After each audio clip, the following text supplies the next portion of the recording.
Everyone, please be comfortable. Leave all your worries aside. Leave all your material designations aside. Be present as Atma here. Okay. Past and present, let it wash away. Just be present here together, hearing about Krishna and offering this elixir to our Atma. This is called Krishna Kathamrita, the elixir of the glories of the Supreme Personality, Sri Krishna. And what is the effect of this elixir? When we take this, then there is a revolution in our heart. This is called spiritual revolution. Nasta preshva badreshu nityam bhagavat sevaya bhagavat utamasloke bhaktir bhavati naishtaki. So the process of hearing about Krishna from authorized, that means those individuals who are connected to the lineage of Vaishnavas. This is the process of spiritual transformation through which a revolution is going on the supreme subtle level. Not the material subtle level, but the spiritual subtle level. So therefore, we come together, we gather, and we bathe our consciousness, our chitta, in the elixir of Krishna's names, his glories, his qualities, his pastimes. By doing this, then almost all impediments to our growth are destroyed, and the last remnant that remains is there to further inspire us to progress in life. Simply by hearing about Krishna from sadhus, all inauspiciousness is eradicated, and this last remnant of obstacles in our life that remains is simply an impetus for us to continue growing, to not become complacent or comfortable in our spiritual life, but to continue to push forward, to recognize that the material state of life is ultimately one of inevitable suffering, dukh. Why? What is the ultimate suffering? What is the ultimate suffering? So this is the topic for our class. Govinda virahe dukh. Separation from God is the source of ultimate suffering. And all other forms of suffering actually are there because we are trying to fulfill a need that cannot be filled with anything else but the presence of God in our life.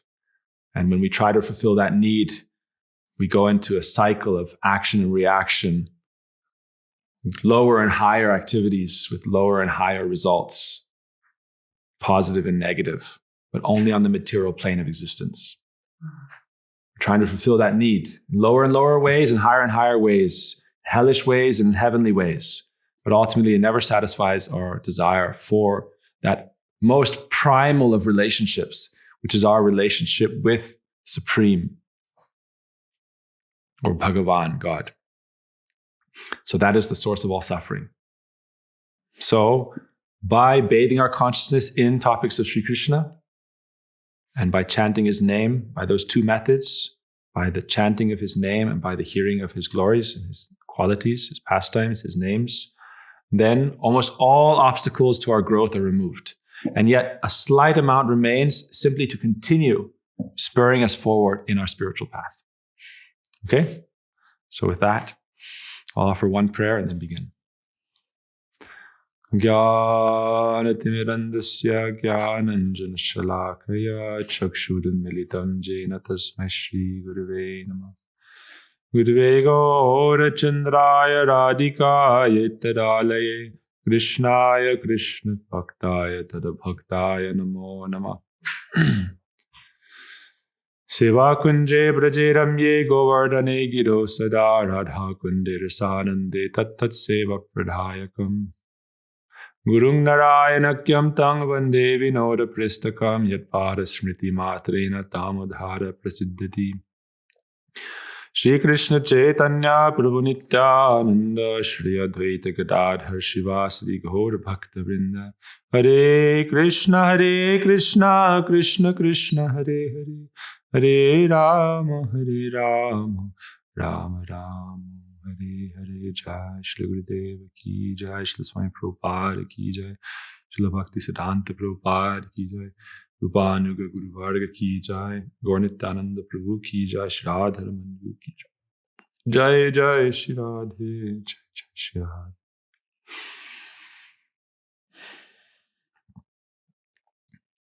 So there's a tradition in temples of India that before you enter, you take off your shoes and you wash your feet. And you enter the temple. Why? We enter the temple in a clean state of being, but much higher than material cleanliness is spiritual cleanliness. Therefore, before we enter the temple, when we come into the sacred space, we meditate on being spirit soul. Just like we take off our shoes before entering the temple, we should take off the bodily consciousness of life, that we are simply material, that I am this man or this woman in this state of life, which is temporary. This is a gift from God, but ultimately it is not my essential eternal self. So I'm present here. Before we chant our Gayatri mantras, we meditate on this. I am not this material designation. I'm not this body, this mind, the thoughts and emotions that pass through me. I am eternal spirit. And I am coming here to realize my relationship with Supreme Source of all life, Sri Krishna, the all-attractive. So with that, we come here not to dwell on our past or present or our temporary states of life, consciousness, but to dwell on what is eternal and what is our process to grow as spiritual entities to come together with the Supreme. So there's a beautiful story about the glory of bhakti that we'll share tonight.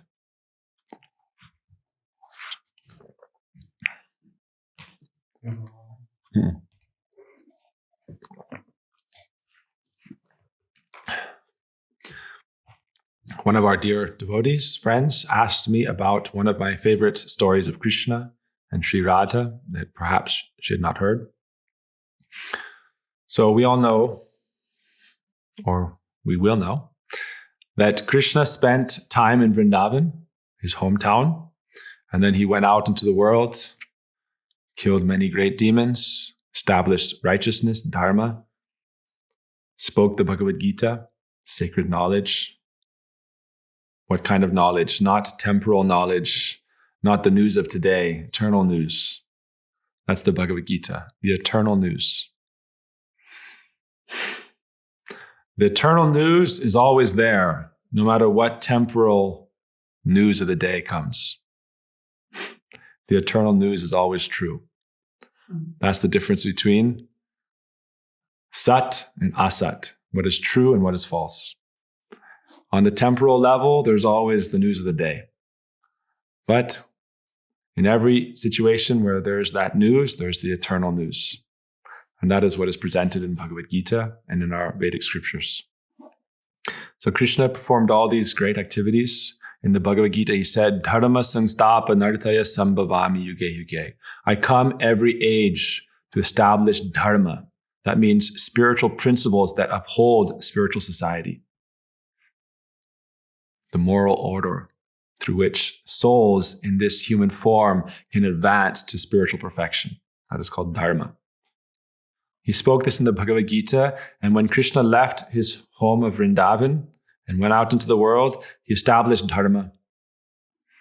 But in the end of Bhagavad Gita, he speaks about the purpose for which he establishes Dharma. And that, for example, simply clearing land to build a home without building a home does not fulfill the purpose of clearing the land. Right? Someone buys some property full of a forested area, and they spend a lot of effort clearing it. But if they don't go forward through with the process and actually build the home, again, the forest will retake that territory. Once the home is built, that same wood, the same stone that would take over that area is utilized in the purpose of building the structure. Clear the trees, turn it into lumber, build the home. The point is, the establishment of Dharma is there so that the souls of this world who are in human form can take advantage of a good spiritual society to rise up to the highest states of consciousness. And that is what Krishna concludes the Bhagavad Gita, where he says in almost contradictory fashion, Sarva dharman parityaja mamekam sharanam braja, 1866. Give up all dharma, simply come to me. First, you need to understand dharma in order to understand what is God, what is the soul, how to come to God. And if that is not protected in society by righteous people, God-conscious people, with good families, with good spiritual structure, the different orders of spiritual life, then how will anyone even know this knowledge? Therefore, Krishna says, after the succession of time and generations, this knowledge becomes lost and must come and revive it. And yet, simply clearing the land without building the structure means so much wasted effort. Therefore, there's a beautiful verse in the Bhagavad. Dharma sanustita punksha vishvakshena kathasya notpadye didiyatrim shrama eva hi kevalam. All of your hard effort to establish dharmic principles without developing attraction to God is simply wasted effort. Shrama eva hi kevalam, simply a waste of effort. Yadi ratim, if you have not developed attraction to God. So therefore, Krishna says in the conclusion to the Gita, ultimately, the final conclusion is sarva dharman parityaja, give up these activities that are important principles on various stages of growth, but ultimately, give up everything. Come to me. Why am I mentioning this? Krishna stayed in Vrindavan for 10 years. Then for 100 years, he was out in the world, destroying demons, uplifting the burden of the earth, establishing Dharma. But yet, he himself was always longing for what? The fulfillment of the highest Dharma, which is prema. Prema, or the relationship of love between living beings and the Supreme, is the highest Dharma. This is called Pancham Purushartha, the final and most complete goal of all life. To come into the state of union through prema with the Supreme. And it's said in our scriptures that no method but prema is actually able to bring you into that union with all of existence and the source, or Bhagavan, Krishna. Only this process of prema can help you understand the infinite through a relationship of love. So Krishna says, Mamekam Sharanam Braja. We're doing so much work here, right? So much work in the same way, right? To build the temple, to fix the houses, to take care of the land. Why all this effort in the service of Dharma if we do not do the Dharma of the soul, which is developed prem, our unique sambandha? Our Gurudev's name is Bhakta Bandhav. What does that mean? How to come together in the sacred bond of friendship and of love with God. That is what it means. And our Gurudev was the dearmost friend of the devotees because he established that connection between the souls and Krishna. Therefore, he is Bhakta Bandhav, the friend of all devotees. Bandhav means bond. Bond. The highest bond, the unbreakable bond of prem. When our Rupa Goswami says, what is the nature of love? What is the nature of love? Do you know the definition? Yashoda? Love is defined as that sacred bond that can never be broken. And in the face of all obstacles, it only becomes stronger. That is called love. What is that bond? That bond is the eternal bond, the eternal covenant and relationship between every soul and the source of every soul, which is the Supreme Krishna. That is the bond that can never be broken. So, in Krishna's own life, for 10 years in this worldly plane, when he came, in the Dwapara Yuga, when he came, for 10 years he performed his Lila in Vrindavan, beautiful pastimes. Then for 100 years, out in the world. In the same way, right? We go out into the world, we live out our life. But you know what they say? When we are in the womb, this is according to our Vedic teachings. In the womb, we are searching for God and praying to God. It said, when we reach our 7th month, consciousness awakens. The soul is present from inception, but at the 7th month, consciousness awakens and we begin to search for God. That's why in our sacred scripture, Bhagavad Puran, the primary character, the protagonist, who is Parikshit, what does it mean? That while he was in the womb, he was searching for God. Where is God? What am I saying here? In the beginning of our life, we search for God, then we go into the world. Before we leave this life, again, we should complete that search for God. In the womb, it said, fortunate souls can perceive God, the Supreme Soul, indwelling within the body. Why? They're within the body and they're able to do pure meditation. From that 7th month to the 9th month, 2 months only for meditation. Why? No external activities are possible. Anyone here of someone in the womb, going and getting a job, getting married, buying things, selling things, worrying about things? So for 2 months, we're able to meditate on God and have that conversation with God in the hearts, Paramatma. Then we come out into the world. And what happens? Life hits us like a freight train, right? Not like a freight train, we enter the theme park of material life and we get on the ride. Right? From the cradle to the grave, from the womb to the tomb. We're going through the phantasmagoria of material life, constantly bombarded with different sense impetus, which is drawing us outward into Maya. But before we give up this life, what should we do? Complete that quest. That's why you have come here, right?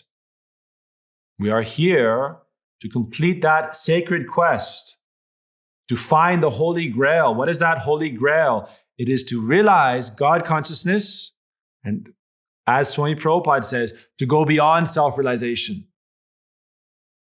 In the commentary to Bhagavad Gita 6:30, Swami Prabhupada says, how can we go beyond liberation and beyond self-realization? That is the process of bhakti yoga. Self-realization means to know who I am. Beyond self-realization is to know who I am and who God is and what is our relationship.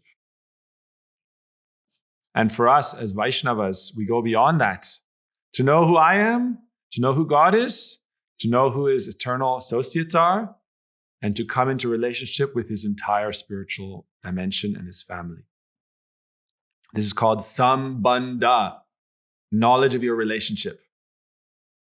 Sambandha Gyan, what is my relationship with Krishna? Who am I? Not on the fantasy ride of material life, which is all temporal. The eternal spiritual dimension. At that stage, wherever I am in my spiritual consciousness. Whether in the material world or the spiritual world, when I come to that state of beyond self-realization, beyond liberation, in that relationship with Krishna, at that point, I'm not subjected to knowledge, remembrance, forgetfulness. Why? In this life, why do we forget? Because of how much we suffer, Krishna mercifully allows us to forget. That's why birth and death, forgetfulness. Krishna's great mercy is our ability to forget. But when we come to spiritual consciousness, there's no need to forget. This is what Krishna says in the Bhagavad Gita. Oh, Arjuna, I am eternal, you are eternal, yet you are always forgetting. I never forget. And when you come to my state, Janma karma chame divyam evam yo veti tatvata tyaktva deha punar janma neti mam eti. So Arjuna, O seeker, O practitioner, those who understand that my activities and my birth are transcendental and who know me, upon giving up this material body, they never take material birth again. They achieve spiritual birth. That is why we are here, for that quest. So, Krishna was in Vrindavan. This is the spiritual home. This is showing us our eternal spiritual home. What is Vrindavan? Vrindavan is that place where we are not forgetful of Krishna. That is Vrindavan. All right? Vrindavan is that place where we are not forgetful of Krishna. That's why a temple is Vrindavan. How can you forget Krishna in the temple? You know, Vrindavan Brahmachari blows the conch shell. Oh, Krishna is waking. Chandrika Mataji, Yashoda, Vrindavan, everybody, Mangala, Vinod. Krishna. You see another person? In material life, material world, you forget Krishna. Why? Everything is pulling you outward. Temple life, how do you forget Krishna? Therefore, temple life is Vrindavan life. Close approximation. And if you're a householder, where you keep Krishna in the center, that is also Vrindavan. Vrindavan is where you are not forgetful of Krishna. That is Vrindavan. Vrindavan is your bead bag. Inside your bead bag, that is Vrindavan. Where is everyone's bead bag? Vrindavan is not with you? Oh, Vrindavan is with Chandrika. She's carrying Vrindavan. But everyone is here together, so we are Vrindavan. Temple is Vrindavan. But now I'll come to the story. There is Vrindavan that we carry in our heart. There is Vrindavan that we are in the temple. There is Vrindavan in the land of India. And there is eternal Vrindavan in the spiritual abode, the transcendental realm, beyond liberation, beyond self-realization. Ultimately, the Vrindavan in our bead bag, the Vrindavan in the temple, the Vrindavan in association with devotees is all to lead us, to prepare us to enter that eternal Vrindavan. So Krishna showed. People say, Krishna in Dwarka, this is the real Krishna. This is material world Krishna. He has his spiritual abode, Dwarka. Yes, he has that place. But what is the highest abode of the Lord? What is the highest of the Lord? Lord Chaitanya came as Krishna himself to teach what? Aradyo Bhagavan Brajesa Tanayas Dhama Vrindavanam. Come to Vrindavan. This is Krishna's teaching. This is Lord Chaitanya's teachings. Aradyo Bhagavan Brajesa Tanayas Dhama Vrindavanam. Come to my eternal abode. Krishna said, Yat Gatva Nani Vartante Tadhama Puramam Mama. Coming to that eternal abode of mine, you will never return to this abode of material life, suffering. On the plane of material happiness, material distress, all suffering. I'll give you an example. Indra, the god of heaven, expansion of Krishna's opulence, was cursed for his wrongdoings in the material heavenly realm, came to earth as a hog and was eating fresh stool, considering himself very happy.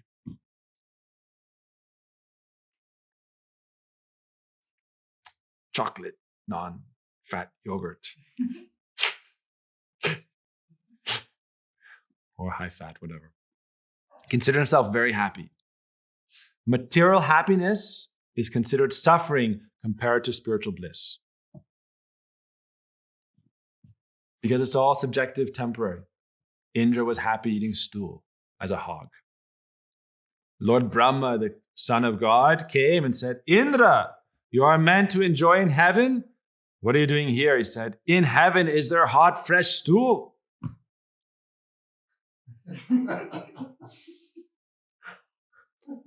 Material happiness, material distress is both suffering compared to our true destiny. That's why the Vedic scriptures say what? Amritasya putra. Your destiny is that you are the child of immortal bliss. That is your nature as consciousness, as soul, as Atma. Anything short of experiencing that Amritananda, transcendental bliss, transcendental nectar, is a travesty. is a calamity, a disgrace, not the Lord's grace. So, go forward. Utishtata jagrata prapya varon nibodita shurasya dhara nishitam duratya durgang patastad kavayo vedanti. Oh, the wise sages describe to us what? Awake, arise, and go forward every day. That is why we live in the temple. Every day so we can make progress towards Krishna and towards Vrindavan. Not simply establishing Dharma, establishing a righteous order, establishing harmony and cleanliness on earth. Why? We want to drag down Krishna here and enjoy in this world in his name? No. No matter how clean and tidy you make it, a few days away is what? Chaos, uncleanliness. We see this practically in the ashram. No matter how many times we take out the trash, it regenerates. Right? It breeds. So, we do that. Every day, we make sure we do more than that. We make strides towards Vrindavan.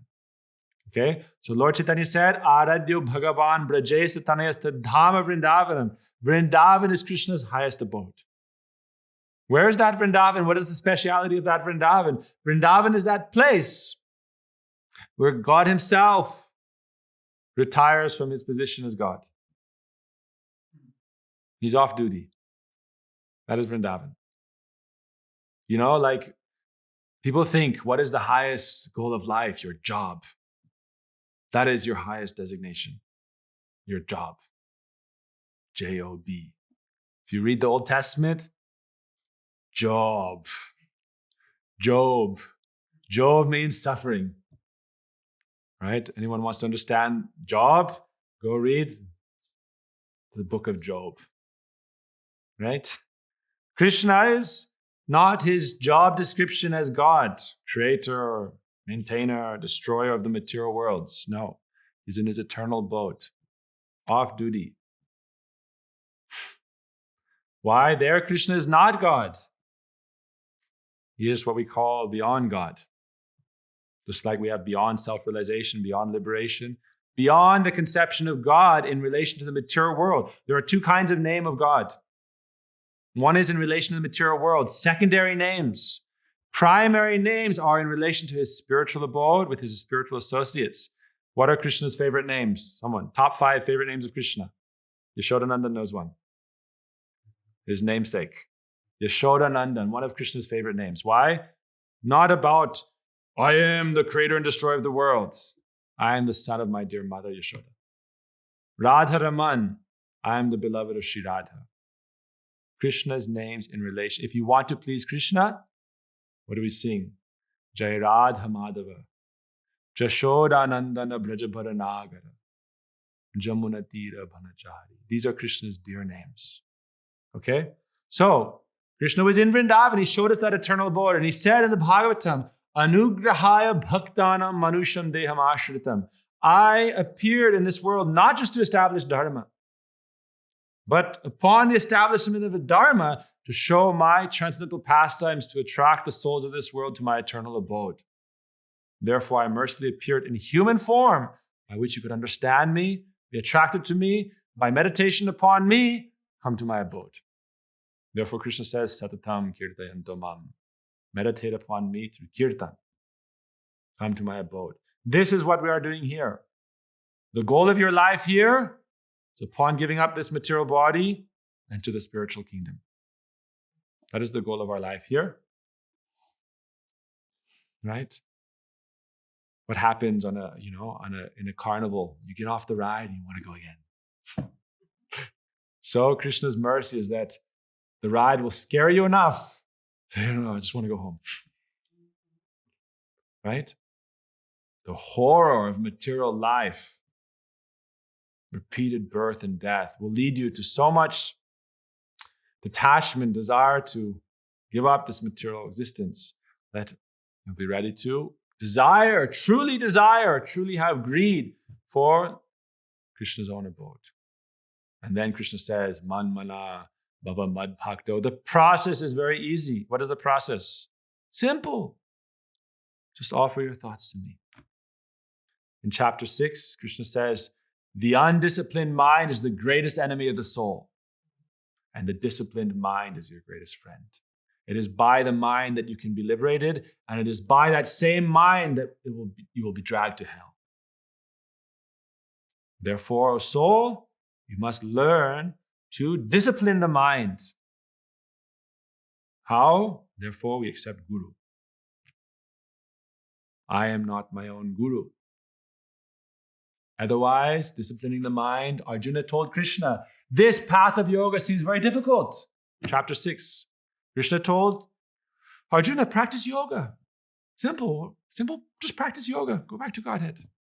What did Arjuna say? Very difficult, more difficult than controlling the wind. And Krishna said, yes, the undisciplined mind is the greatest enemy of the soul. The disciplined mind is your greatest friend. The disciplined mind will lead you beyond birth and death. The undisciplined mind will drag you to hell. So Arjuna, what do I do? Arjuna asked what to do. Krishna said, Tadvidi pranipatena pariprashnena sevai upadekshanti te jnanam jnanina tadvadarshina. Please, O Lord, you guide me. Send your guide. That is why we take shelter. Otherwise, everyone enjoys their independence. But properly situated, our independence, we engage in spiritual life, but how to understand what is proper action, what is improper action. So ultimately, how to enter Vrindavan. So there's a story. Krishna, on the battlefield of Kurukshetra, during the solar eclipse, a very dark time, all of the residents of Vrindavan came there. First time. Generally speaking, Radharani and the eternal associates of Krishna stay in Vrindavan. That is their eternal home. They don't venture out. Don't leave Vrindavan. Very dangerous. Leaving the temple. When you leave the temple, you carry it with you. Carry your bead bag. Carrying Vrindavan with you. Portable Vrindavan. Temple, local Vrindavan. Bead bag, portable Vrindavan. Best Vrindavan, Krishna's devotee association. Portable Vrindavan. Yes? Tilak, neck beads. But at this occasion, all the residents of Vrindavan left Vrindavan by Krishna's desire. What does that mean? Krishna's eternal associates come to this world. Who is that? Our Guru Varga. Srila Gurudev, Srila Swami Prabhupada, Srila Gurudev, Bhakta Prabhupada, six Goswamis, Bhaktivinoda Thakur, our Guru Varga, leave Vrindavan. They take on that great service, entering the solar eclipse of this world.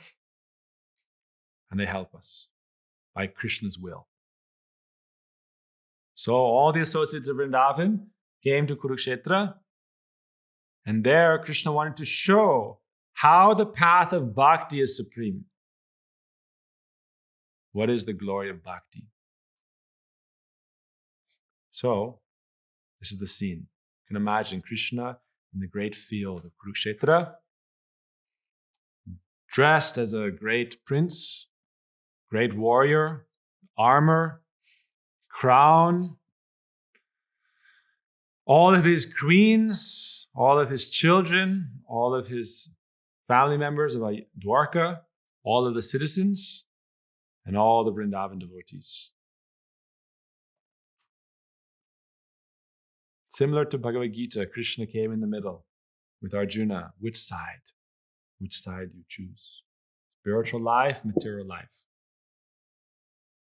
Spiritual family, blood family. Which side do you choose? This is for our journey. Krishna is his own. He has eternal associate Dwarka, eternal associate Vrindavan. But ultimately, Vrindavan is the highest abode. Krishna wants to show the glory of Vrindavan.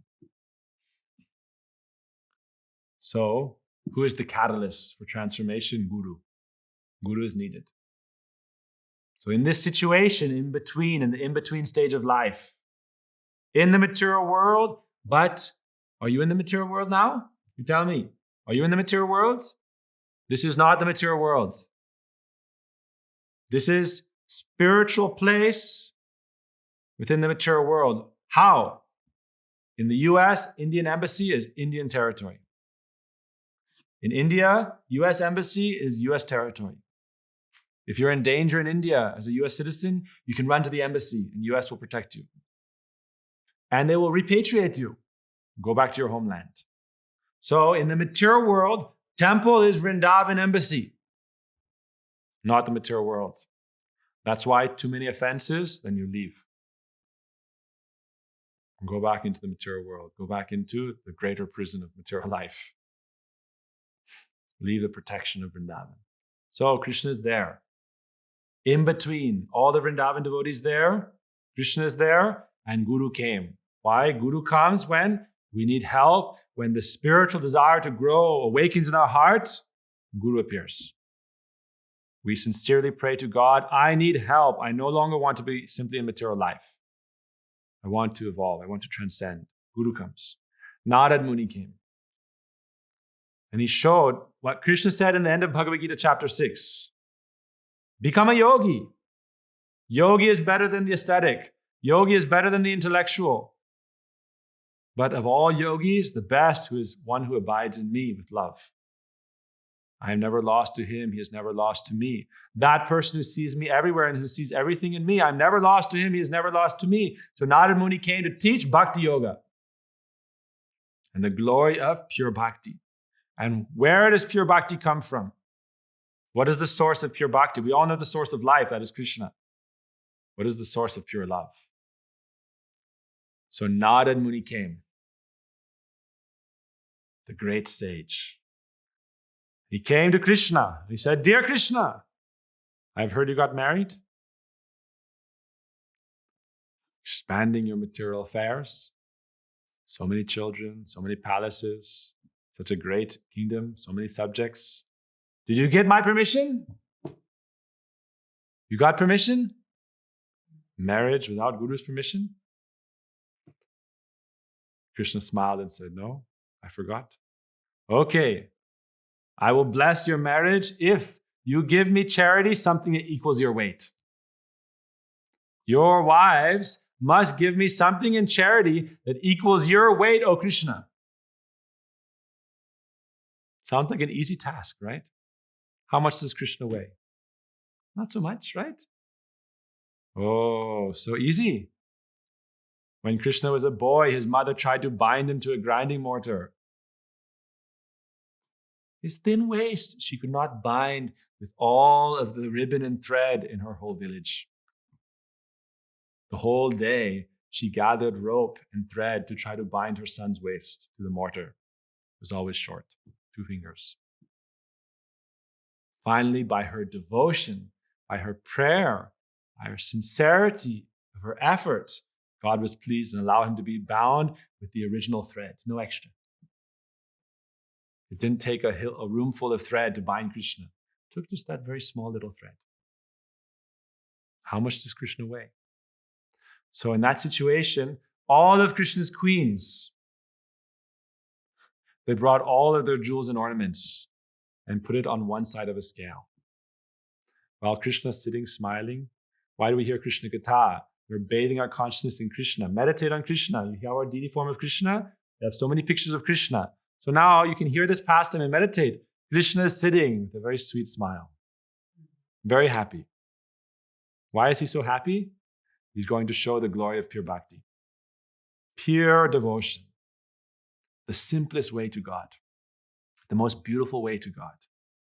Pure love and pure devotion. Krishna is sitting smiling. After bracelets, ankle bells, crown, necklaces, rings, queens of Dwarka, how many different kinds of jewels and ornaments? One variety of ornaments for each day of the year, for each year of their life. Every day, new ornaments. A mountain of ornaments, and Krishna does not move even an inch up, even a millimeter up. He is God. How are you going to equal his weight? Yo mam pasyati sarvatra sarvam cha mai pasyati. Tasyaham na pranashyami sacha me na pranasyati. This is a fallacy. By our efforts or by anything material, we can equal the weight of God. He says, he who sees everything in me, and me in everything, is never lost to me, I am never lost to him. The whole universe is already present within Krishna. How are we going to equal his weight? Possible? Without his will, nothing is possible. So he wants to show pure bhakti. So all the queens become exhausted. They're trying to equal the weight of God with their wealth. I am Lakshmi, goddess of fortune. I will give all my wealth to equal him in weight. This is her play to show the glory of her supreme form as Sri Radha. So finally, Krishna is sitting there. Narad Muni says, if you cannot equal my weight, I will take Krishna with me. He will become a sannyasi. He's old now. Now Krishna is over 100 years old, still very youthful. But a long time has passed since Krishna's childhood. So Narad Muni said, okay, queens, if you cannot equal Krishna's weight and give me that in charity, I will just take Krishna. It is time for him to take sannyas. What is Narad Muni thinking? Krishna wants to go to Vrindavan. Sannyas means to go to Vrindavan. That is sannyas. Mukunda sevan vrata koilen nirdharan. Se vesh koilen nirdharan. I will go to Goloka Vrindavan. Lord Chaitanya, when he took sannyas, he said, I am taking sannyas to go to Vrindavan. That is the only legitimate reason for sannyas in this age, to go to Vrindavan. So Narad Muni said, if you cannot equal Krishna's weight, Krishna will come with me. He'll take sannyas. All the queens began to shake in fear. We'll lose our Krishna, lose our Krishna, lose our Krishna. What to do? What to do? Narad Muni said, have you asked anyone else? Or you're simply trying to do everything by your own aim, means, and effort, right? Have you asked anyone for help? How does God break our pride? First, we think in life, I can do everything on my own. When all our efforts crumble, our hopes and dreams are crushed, then we call out for help. If we're truly afraid of losing something dear to us, please, God, help me. So, he said, ask the residents of Vrindavan. Can they help? Who should they ask? They asked, who should we ask? Of all the residents of Vrindavan, who loves Krishna the most? Should ask Sri Radha. Ask Sri Radha. For this story, should ask Srimati Radhika. So very humbly now, Rukmini went and said, Sri Radha, please help us. If we are not able to equal Krishna's weight with something we possess, we can give, we will lose our Krishna. So Srimati Radhika, she is what?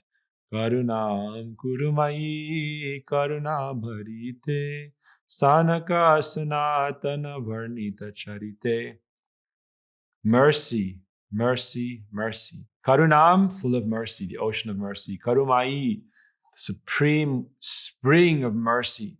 Karuna bharitre, overflowing with compassion. That is Srimati Radhika. Even to those who are her rivals, who have taken away Krishna from her, she is ready to help, simply at their request.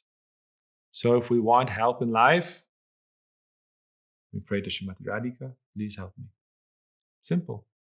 She is not crooked like Krishna. She will directly help you. But it takes some softness, some humility, some sincerity to approach her. And ultimately, if you want to approach her, you go through Guru Varga or Sakis and Manjaris.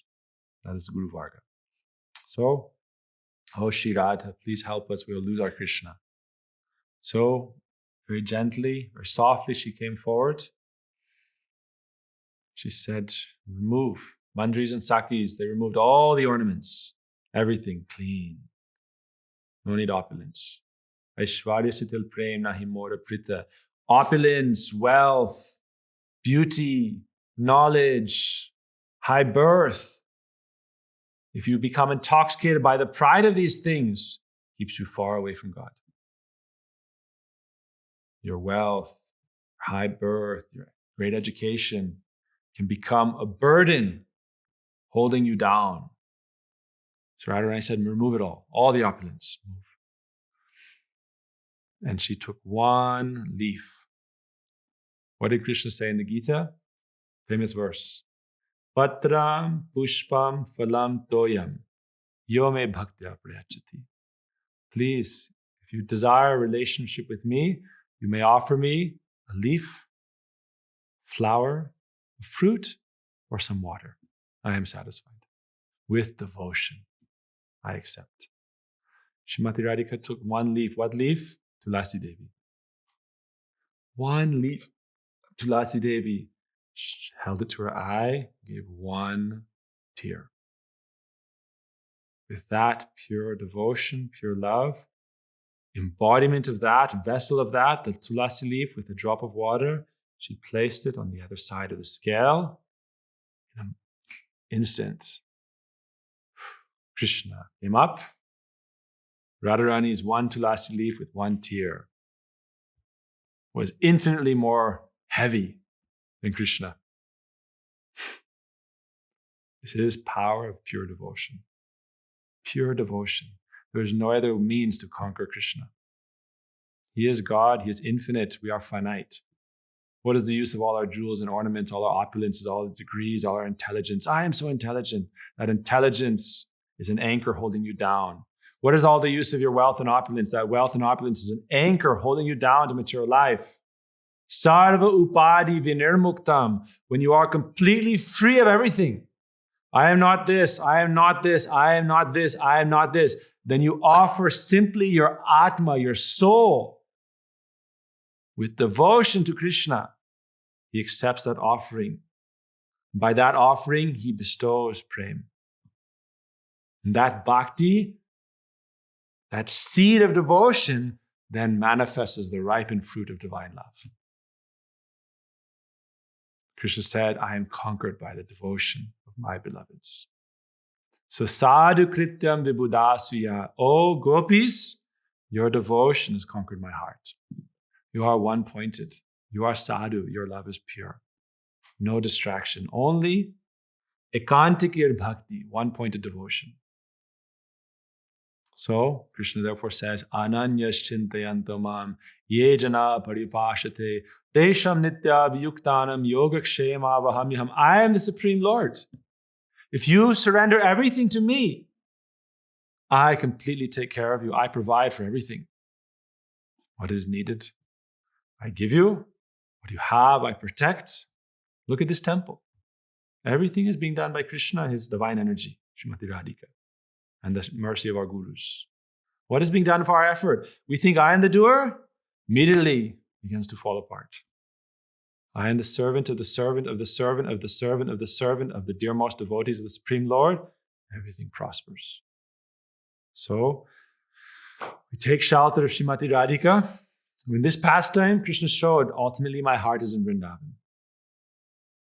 We'll tell this continuation of the story tomorrow. The story goes on, how Krishna comes to Vrindavan. But this story shows us what is the power of pure devotion. Pure devotion is the most powerful thing. It's the simplest thing.